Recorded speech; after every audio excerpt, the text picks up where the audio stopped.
time Jeff Loria. He used to own another team called the Montreal Expos, and he wanted to relocate them forever, and eventually he managed to do that, but as part of the deal, like, there was some weird ownership swap, and he owned the Marlins instead. So I think that the city of Miami knew that Jeff Loria just didn't care. There was no sense of like connection to Miami, and those jobs are important, and the idea of having a stadium downtown, that's like the modern trend now. And so they built it, and like I don't think the Marlins really paid that much for it. But nowadays, in order to get there, there's just parking garages, and people leave midway through the game so they don't get stuck in them. There's no transit, and the stadium only seats 30,000 people, so it's not really a big stadium anyway. But it's not even downtown though, because it's actually, if anything, it's not from like the sexy part of Miami. It's closer to my neighborhood, which is more residential. It's near touristy area, which is Gaiocho, but like it's not in like, you know, they're trying to do a soccer stadium there as well, and like more downtown area. But it was also like a weird place for it to exist. Like it just seemed like a really poor decision because it's like mostly residential around. There wasn't like enough, like I think like kind of like restaurants and things around to support it. So like it was already a weird decision in that like. And yeah, it has just mainly parking lots and like just homes around it. So it didn't seem like it was weird. Okay. So you're ticking off the sort of classic developmental criteria: transit, proximity, neighborhood, which neighborhood is it in? But then if we add the aesthetics, that is when we say what neighborhood is it in, does the sport or the type of sport or the degree of localism of the team match up well, and how well, with a particular kind of neighborhood, such as a more Italian neighborhood or a more global-oriented neighborhood or a sexy neighborhood. What that is, how these differ and why is what is the whole idea, is to help you, to give you some conceptual tools to go beyond the name of one neighborhood in one city and try to say how and why can we compare Beijing to Shanghai to Guangdong to Tokyo, and what are the dimensions that are consistent from place to place. That's what we're trying to do systematically. Okay, you're next. So you haven't Well, I talked. wanted to go along the same lines, Yeah. but I wanted to bring it to my hometown where they're trying to move the Rays. What's your town? Tampa. Tampa. They're trying to move the Rays Stadium from St. Pete, like the really nice Tropicana Field where it is, like I think to downtown Tampa, or like somewhere like within the limits of Tampa. And I was wondering, like it kind of goes along with the theory of like moving it to like almost a better location. But I was wondering, people go to St. Pete for the beach, but the baseball stadium definitely draws a lot of people in. So I was thinking, what might that do? And it is the Tampa Bay Rays, it's not the St. Pete Rays, but it is like the Tampa Bay area.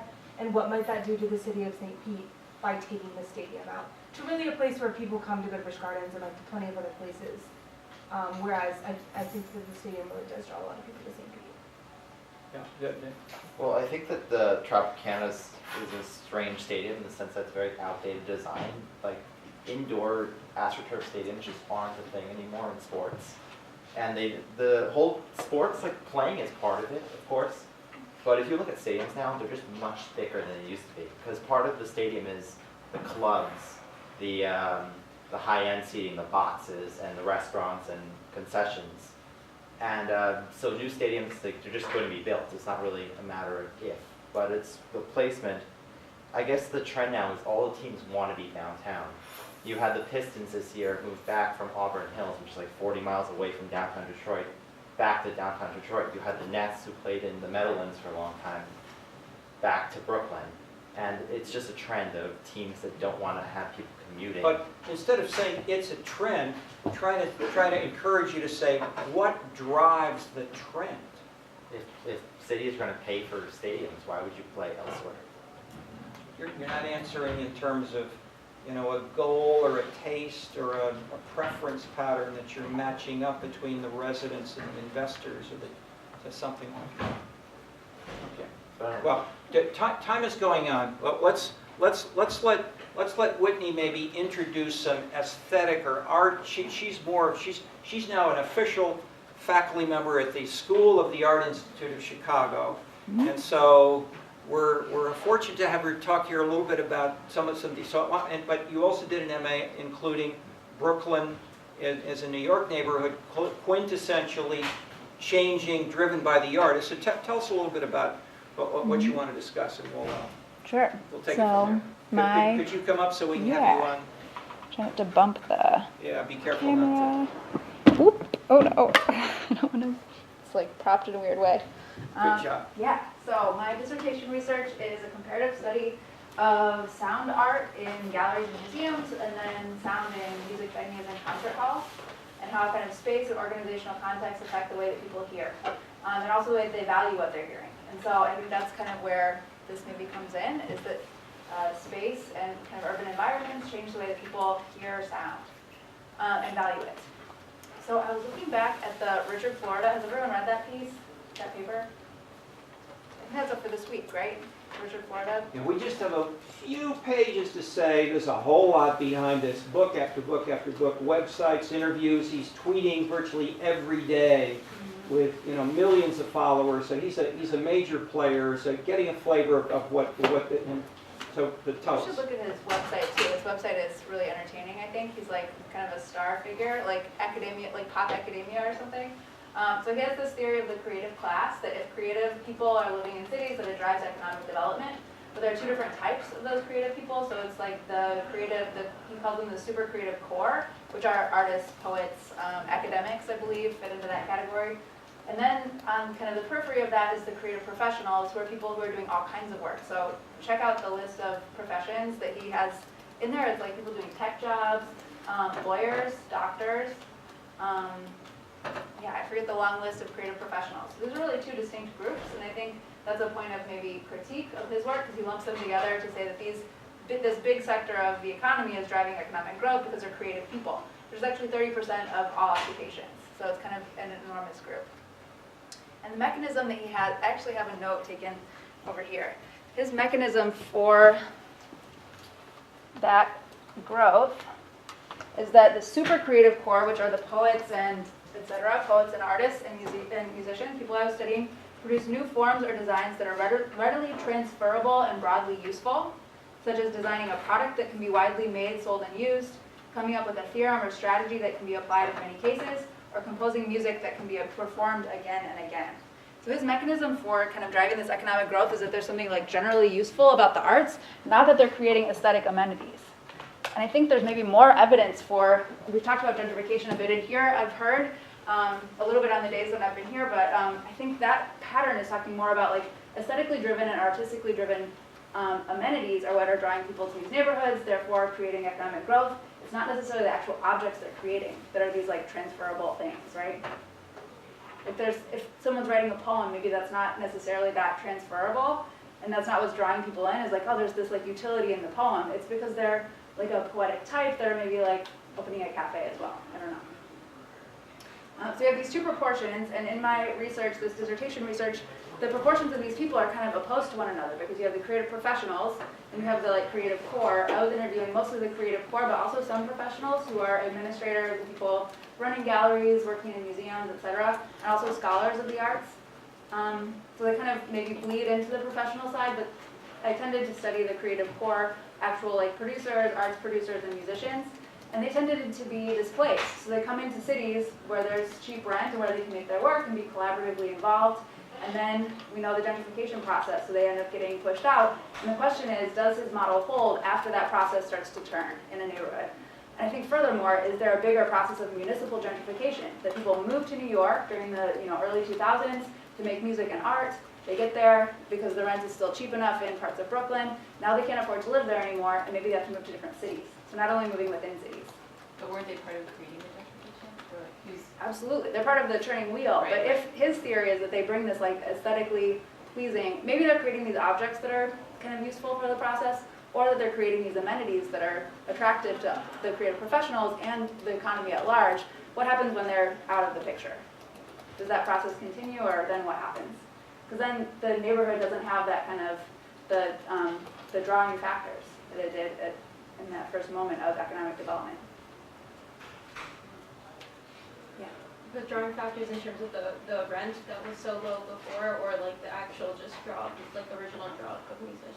Well, this kind of gets to the scenes concept. It's like the actual presence of people who are doing this really creative work is, he's saying, has some kind of like drawing factor to these neighborhoods. It's not necessarily the rent, although that probably goes hand in hand. And amenities that they're bringing with them, which are galleries and playing in music venues, etc. Yeah. So once those people are then displaced through the economic development that he's saying they created, does it persist, is the question. I think we could fairly say we don't have a lot of research. We have some rough opinions, and even in Richard, Florida, he's changed from book to book and page to page in the same book, meaning that this is a hot area, as you're mentioning with the sports teams examples. Cities, governments, corporations, venture capitalists are investing hundreds of millions of dollars, but we have a small amount of knowledge as to where to do it and why. So, I mean, two hypotheses are it's the amount of generalizability of the product, or it's something about the aesthetic judgment. But if we could get more evidence about where and why those respectively work, that would be important for basic science and for location of, matching up the tastes and making people more satisfied, as well as not having developers or sports team managers go bankrupt because they made a mistake in terms of not matching residents or potential residents with what they've built. Yeah. But So in that case, it's not as much kind of the contents of that category. We were talking earlier about the kind of generalizability of that coding process. It's not about the content, it's about kind of the social cognition of if there is a stable kind of unit of analysis, how many people are buying into that and is it actually driving behavior? And so I'm proposing right now to do a postdoc where I would hopefully be doing that side, the kind of consumer side. So people who go to museums, what is it that you like about what you're seeing? What is it that you don't like? To get a little bit more like cognitive about it.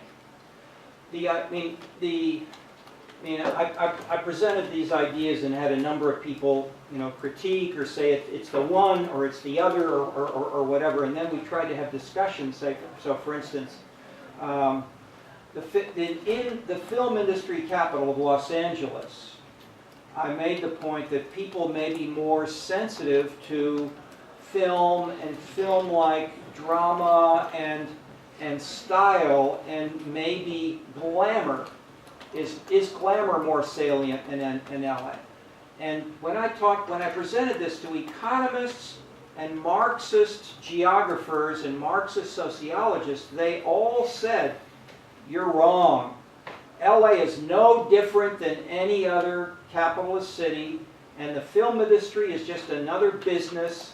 And for instance, you can tell that because if you look on the weekend or where these people are when they're not in the film industry, even though they get dressed up to go to the film industries when they're making film, at home on the weekend they're like anybody else in Chicago, New York, or wherever. Okay, so that was their assertion. Okay, after hearing that, I said, how can we look at this? So we discussed a little bit then, but afterward, if you look at things like examples that are not people going to work, but are in LA, I looked through our list of 400 amenities and I found one. Children clothing stores. How many children clothing stores are there in LA, New York, Chicago, and some other cities, say, compared to all stores? LA has something like 3 times as many children clothing stores as New York and Chicago. That is, so these are not children going to the MGM studio. This supports the argument that there are more people in LA who think, I want me and my children to be glamorous, and I want them to have nice little dresses that are chosen from a children's clothing store, not taken off the rack at Target because they're cheaper and simpler. Okay, so I'm not saying this is fully right or wrong. I'm saying what I'm trying to illustrate here is a way of looking for a testing of 2 competing interpretations. And you can use the amenities like a children's clothing store or something else, but look for a bigger theory, such as Whitney's articulated, and how can we differentially test the theory in ways that we could use some of these kinds of data in ways that will answer our questions about which sports team, St. Pete or Tampa, etc. More? Anything more you want to mention on your gentrification and or your more current work? That is, how about Wicker Park? That is, the gentrification is a widely used term, but it's usually used loosely and not very systematically. So her MA went further, and it's been followed up now by others, such as Jeff Parker's doing a PhD. Okay, before them, now I should mention, on the reading list we have Richard Lloyd, a book called Neo-Bohemia. Anybody want to tell us anything about Neo-Bohemia and what it has to say in terms of this discussion? Okay, it's written about the main, you stay here too. No, stay here too. We'll try to keep you involved. But just a little, because this is your idea. Neo-Bohemia is a study of the Wicker Park neighborhood of Chicago, which was the main artist neighborhood of Chicago at 10 to 20 years ago. So Lloyd studied how it was not an artist neighborhood 20 years ago. It was a low middle income Italian, Mexican, Polish neighborhood without very much distinctive style. Then one or two people moved in, and they were sitting in a restaurant together, and a couple of them realized that they were both artists or they were both musicians. And so they said, hey. And then a cafe started to appeal to these, and these folks began to congregate in the cafe. Then they started to form bands. Then it got picked up. There was a reality TV show nationally that was filmed here every week for a year or so. And so then one of the bands composed a couple of recordings and records where it was written up in music magazines. I think it was Rolling Stone. So this is one of the hot neighborhoods in the world, and etc. So it became a hot artist neighborhood very fast. It went up very fast, but it also had bohemianism. And so Rich Lloyd started doing what he called a descriptive ethnography. He did an MA initially, and then he's working on the PhD. We had many, many discussions. And so initially, I'm just describing what's going on in the neighborhood. I said, don't you need a bigger interpretation? What's your competing interpretations of what's happening and why?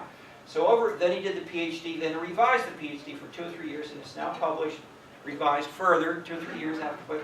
But it's a bestseller. It's a very successful study, and it has some bigger ideas, such as trying to say where and how this. And for you Chinese or you Asians who've never heard of Bohemia in general, this gives you the background, the history, the background of the idea of Bohemia, from Paris to Greenwich Village to Wicker Park and many other artist neighborhoods in the West.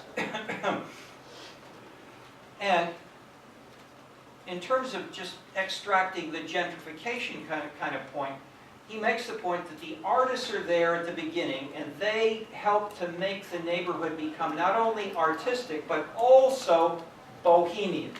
And bohemian for him and for many in this Parisian 19th century sense, say the poet Baudelaire wrote a fair amount about what is bohemian. Verdi did an opera, etc. La Bohème and Puccini. Okay. But Puccini, taken from a French bestseller story, etc., about the neighborhood in Paris, etc. So that is, the concept is fairly clear in that context, and it still is the main way that the term is used. Okay, I'm elaborating this to say we have, in a sense, 2 potential drivers: artist occupation, where you may produce an artistic product that may be looked at, especially if it's say digital, and you can send it out over the internet. Or you may have something which is changing the neighborhood to become more aesthetic. And both happened in Wicker Park, and Rich Lloyd writes about both of these. Okay, as prices went then up, and this is the gentrification story, that they start low, they go up for certain reasons, not necessarily, but sometimes artist related. Then they get so high that they may drive out the artists, and other kinds of people like your doctors and stockbrokers and professionals move in. But what's different in what I'm trying to add to your story, at least as you told it here very briefly, what's different about those doctors and stockbrokers that may move into Wicker Park from other stockbrokers and lawyers? That's a great question. That's not something I've studied. But he kind of, I think, in his model, he puts them all together, right? That there are these certain professions that are all creatively minded and innovative, but there are Okay. differences among doctors. Yeah. Okay, but see, we put our finger on something that Florida, who helped develop this theory, I mean, he took it from a lot of other people, but he really popularized, he stressed the idea of creativity as a driver. And so you put your finger well on the point that he does not discuss, in much of the book, the first book that covered the rise of the creative class, the specific tastes or aesthetics. He leaves it out. Or attitudes more generally, he left out. I mean, I argued with him when he was writing the book and then afterward and so forth. I said, you ought to have some evidence of what's in people's heads. Why do they want to go there? What makes them distinctive in terms of taste and so forth? No. All we want is a census data. What's their job? That's all we want. And so that is, he didn't just say, oh, we can't get that. He said, we don't want it. And so okay. And I say that because he changed. And one, he changed, and two, it's important if we then look at the follow-up. Let me finish this and then talk a little bit. That is, the follow-up is Jeff Parker's doing a PhD. After many of the artists have been driven out of Wicker Park, he's interviewing the shopkeepers. And he's saying, what kind of clothes are you stocking in your stores here in Wicker Park now? And the answer is, most of them say, we want bohemian, cool, hip styles because that's the definition of Wicker Park. And we have implicitly people who are stockbrokers and doctors and lawyers who are more cool, more hip, and they may be doctors and lawyers, but they're not the same as the doctors and lawyers in Lincoln Park or Winnetka. And so in that sense, the distinctive, the aesthetic of Bohemia may have been transformed within the neighborhood and persist there, even if the money, the jobs, does not permit the artist to afford it, but they brought Bohemia, and Bohemia is still there. Okay, so that's a different way of framing the gentrification story. So reactions to any of that?